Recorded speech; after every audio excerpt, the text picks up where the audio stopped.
Hey guys, so this is Cranetrain. I got another video here. We're gonna go over scooting a prize today. And we're gonna do a prize that's still available on Toreba right now, as well as this table configuration at the time of this video being created. These are the Namazu Manju head plushies. These are 3 different variations. I'm not sure how big they are, but going off of the table size versus the prize size, I would say somewhere in the region of about 30 centimeters to 32, somewhere in that area. Mine will actually be arriving in a couple of days here, so I'll make sure to post pictures of those, as well as I did snag a couple of pictures from the Japan Mercury in regards to these, so that way you guys get kind of a view of how they look. So this table configuration is the one I chose to go over. It's the most fair overall, and probably the easiest to win if you know what you're after. So the main thing to keep in mind is this is a 2 platform out of up to 6. What you guys might not know is these platforms can be screwed together in varying configurations. They can have an open hole in one area and have the rest of it covered, all kinds of stuff like that. You've actually seen a lot of these configurations too, so the main thing I want to point out with the starting aspect of this is it's 2 platforms and they have a opposing side barriers. So the back platform, you typically want to take the prize off and to the right. If you bring it forward, or if the prize is already forward, you want to take it off to the left. This is obviously the easiest option. I have seen one person actually make it over the left barrier on the back platform.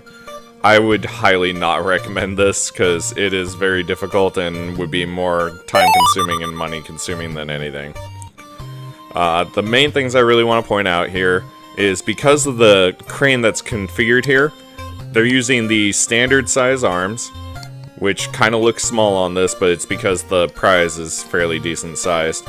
So the standard sized arms will not go all the way around the prize. You'll actually see later on that I actually try to get the arms around the prize itself just to see if it's possible. Another thing is this crane does have a decent amount of push, and while yes you can push it a little bit or scoot it along the platform a little bit, this will not be very quick or efficient in any manner, shape, or form.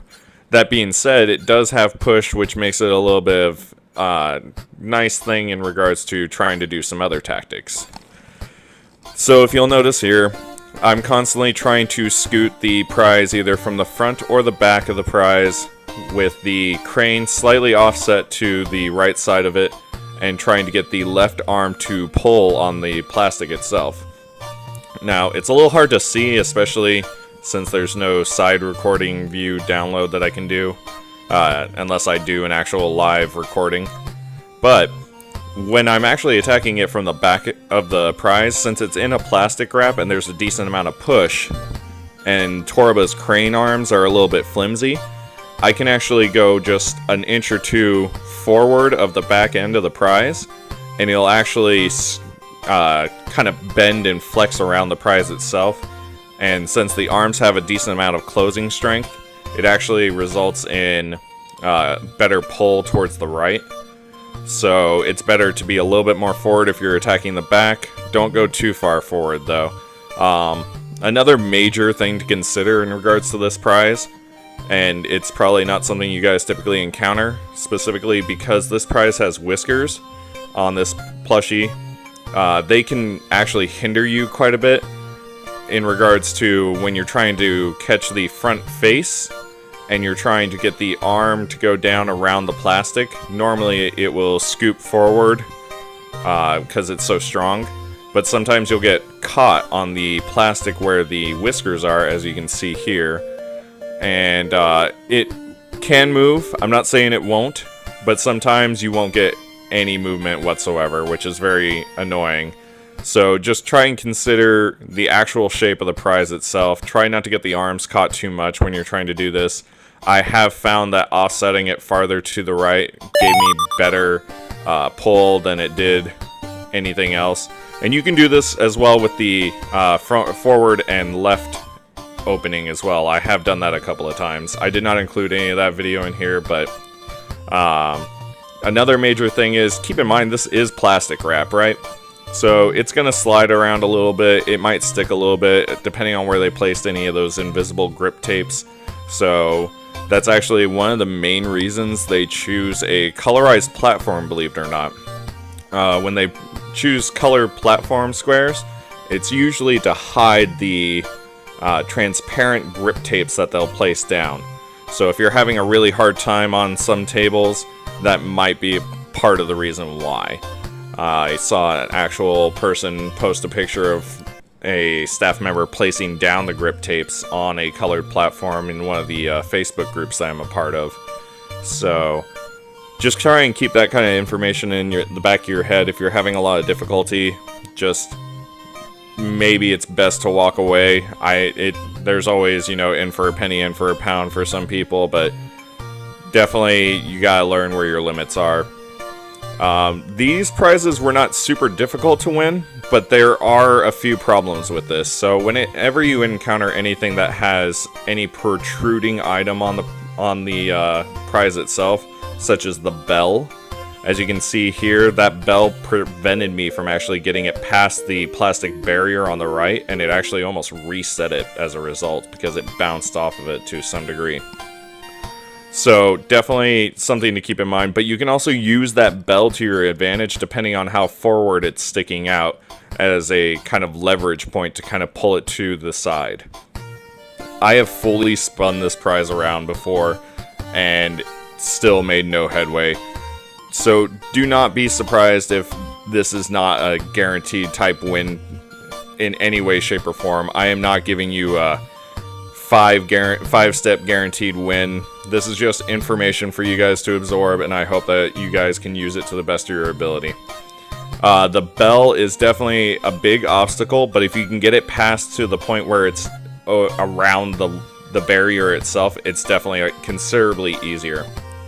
Another thing is, I would say if you have lag for any reason going to the right, and it results in you stopping the crane straight dead center on the prize itself, I would say it's almost better to actually just let the crane drop where it is than to attempt to lift it at L, because when you do that, you're actually possibly going to get more of a reset on the prize than you are anything else, just to avoid, you know, not helping you but hindering you.